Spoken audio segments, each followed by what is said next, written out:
नमस्कार। देवभूमि हिमाचल की खबरों के साथ एक बार फिर से हम हाजिर हैं। मैं हूं आपके साथ अतुल वर्मा। बुलेटिन का आगाज करेंगे, लेकिन सबसे पहले एक नजर हेडलाइंस पर। मुख्यमंत्री सुक्खू ने बिलासपुर के ओहर में टूरिस्ट कॉम्प्लेक्स का किया शिलान्यास। उपचुनाव के नतीजों को लेकर भाजपा पर साधा निशाना।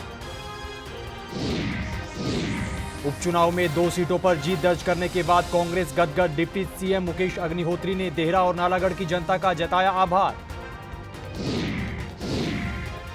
उपचुनाव के नतीजों पर भाजपा प्रदेश अध्यक्ष राजीव बिंदल ने दी प्रतिक्रिया। सुक्खू सरकार पर लगाया सरकारी मशीनरी और धन बल के इस्तेमाल का आरोप।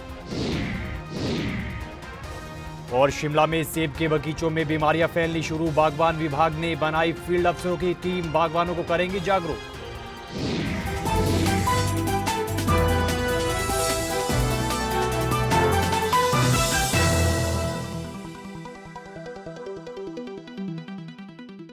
मुख्यमंत्री सुखविंदर सिंह सुक्खू ने बिलासपुर के ओहर में टूरिस्ट कॉम्प्लेक्स का शिलान्यास किया है। इस मौके पर उन्होंने लोगों से मुलाकात की और उनकी जन समस्याएं भी सुनी। इस दौरान उपचुनाव के नतीजों को लेकर उन्होंने नेता विपक्ष जयराम ठाकुर और भाजपा पर जमकर निशाना भी साधा। उन्होंने कहा कि जयराम ठाकुर और भाजपा के तमाम नेता बस जनता को उकसाने में ही लगे हैं, उन्हें सकारात्मक राजनीति करनी चाहिए।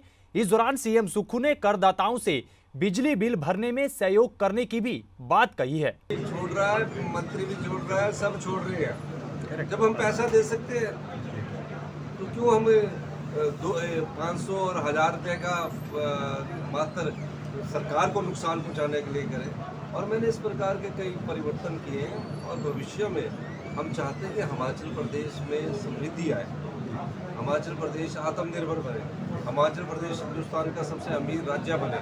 जब अमीर राज्य बनेगा तो उसके हाथ में पैसा आएगा। हम किसान के हाथ में पैसा देना चाह रहे हैं। हिमाचल प्रदेश हम हिंदुस्तान का पहला राज्य है जहां गाय का दूध और भैंस के दूध का रेट को निर्धारित किया गया है 45 रुपये प्रति लीटर और 55 रुपये प्रति लीटर भैंस का। और ये भी कहा है हम जैसे किसान लोग, हम सब लोग 90% गाँव में रहने वाले लोग हैं, लेकिन कि अगर आप गाय के गोबर से खेती करोगे, भैंस के गोबर से खेती करोगे, यूरिया का प्रयोग नहीं करोगे तो 40 रुपये किलो कणक खरीदेंगे और 30 रुपये किलो मक्की खरीदेंगे। हिमाचल की 3 विधानसभा सीटों पर हुए उपचुनाव में 2 सीटों पर जीत दर्ज करने के बाद कांग्रेस गदगद है। इसी कड़ी में डिप्टी सीएम मुकेश अग्निहोत्री ने देहरा और नालागढ़ की जनता का आभार व्यक्त किया है और भाजपा पर भी जमकर निशाना साधा है। सुने। 4 महीने की उथल पुथल के बाद, 4 महीने की राजनीतिक अस्थिरता, अराजकता के माहौल के बाद हम ये कह सकते हैं कि भारतीय जनता पार्टी का ऑपरेशन लोटस जो है प्रदेश में पूरी तरह ध्वस्त हो गया है। ऑपरेशन लोटस जो कि एक योजनाबद्ध तरीके से भाजपा प्रदेश में लाई थी और एक बहुत बड़ी साजिश प्रदेश सरकार के खिलाफ हुई थी और सरकार गिराने का पूरा ताना बाना बुना गया था। लेकिन प्रदेश की जनता ने अस्वीकार कर दिया। जो घटनाक्रम इसमें घटित होते चले गए कि कोशिश तो शुरुआत यहाँ से हुई थी कि राज्यसभा की सीट वो एक हासिल करके ले गए, और लेकिन पूरे प्रकरण में जो 9 एमएलए शामिल थे उनमें से 6 ने अपनी विधायकी गवा दी। तो अब ये देखा जाएगा कि क्या खोया क्या पाया। 3 विधायक रिपीट कर सके, 9 में से 6 की एमएलएशिप जाती रही। उपचुनाव के नतीजे आने पर भाजपा के प्रदेश अध्यक्ष डॉक्टर राजीव बिंदल ने अपनी प्रतिक्रिया दी है और सुक्खू सरकार पर जमकर पलटवार किया है। उन्होंने चुनाव में सुक्खू सरकार पर सरकारी मशीनरी के दुरुपयोग और धन बल के इस्तेमाल करने का आरोप लगाया है। सुने। हिमाचल प्रदेश में कांग्रेस पार्टी की सरकार विगत 1.5 वर्ष से चल रही है। इसी मध्य लोकसभा के चुनाव हुए। लोकसभा के चुनाव में कांग्रेस सरकार ने और कांग्रेस पार्टी ने व्यय किया, बड़ी मात्रा में सरकारी मशीनरी का दुरुपयोग किया, धन बल का इस्तेमाल किया। उसके बावजूद 4 पार्लियामेंट में से 4 की 4 पार्लियामेंट भारतीय जनता पार्टी बहुत बड़े अंतर के साथ जीती। 68 विधानसभा क्षेत्रों में 61 विधानसभा क्षेत्रों में कांग्रेस पार्टी चुनाव हारी। 12 मंत्री प्रदेश के मुख्यमंत्री जी को मिलाकर के 10 मंत्री अपने अपने विधानसभा क्षेत्रों में चुनाव हारे। 10 जुलाई को हुए 3 उपचुनावों में हमीरपुर उपचुनाव भारतीय जनता पार्टी जीती। माननीय मुख्यमंत्री जी का अपना गृह जिला, मुख्यमंत्री जी ने हमारे विधायक के ऊपर बड़ी भारी मात्रा में झूठे मुकदमे बनाए, डर भय आतंक का माहौल बनाया। हमारे कार्यकर्ताओं को चुनाव प्रचार करने से पुलिस ने लगातार रोका, जबकि सरकारी मशीनरी, सरकारी अमला पूरी तरह कांग्रेस पार्टी का काम करता रहा।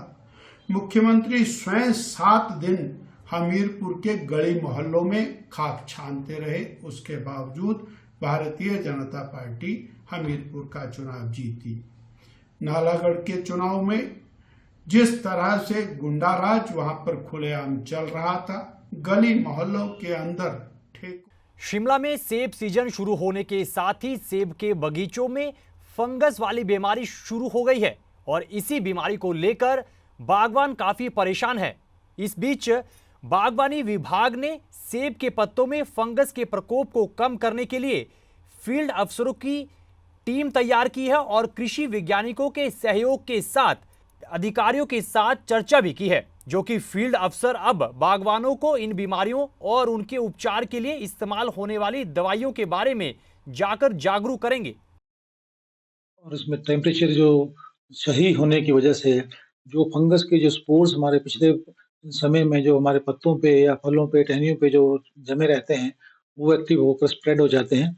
और इस बार भी पहले सूखा रहा, सूखे होने के बाद जब बारिशें पड़ी हैं, तो बारिश होने के बाद बहुत कंजीनियल मौसम जो है इन फंगल डिजीज फैलने के लिए बन गया है और बहुत हद तक चांसेस हैं, यदि हमारे किसान बागवान भाई इसके लिए एक रोकथाम का उपाय नहीं करेंगे तो ये एक एपिडेमिक फॉर्म भी ये समस्या ले सकती है। विभाग ने और doctor Y S Parmar university Nauni ने त्वरित इसके ऊपर कार्रवाई करते हुए अपनी जो विभाग की टीमें जो है गठित की हैं और सभी फील्ड अधिकारियों को, क्षेत्रीय अधिकारियों को निर्देश दिए गए हैं कि वो अपने फार्मर फील्ड्स में जाके, अपने क्षेत्रों में जाकर जो है किसान बागवानों को इस बीमारी के बारे में अवगत कराएं और उसके लिए जो भी निदान इस बीमारी से बचने के लिए जो पेस्टिसाइड्स जो भी स्प्रे किए जाने हैं उसके बारे में जानकारी देकर किसान के बगीचों को इस बीमारी से बचने से उनकी मदद करें।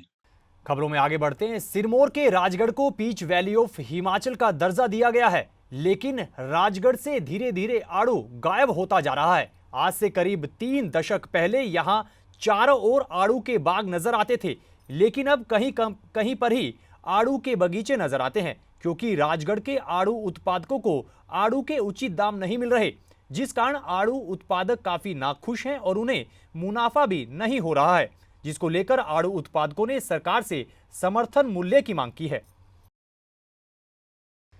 हिमाचल प्रदेश अपनी अलग और समृद्ध संस्कृति के लिए जाना जाता है। वहीं सिरमौर में एक शादी समारोह में बारात के भव्य स्वागत की तस्वीर सामने आई है। तस्वीरें देखिएगा और फिलहाल के लिए इस बुलेटिन में इतना ही। मुझे दीजिए इजाजत, बने रहिए पीटीसी न्यूज के साथ। नमस्कार।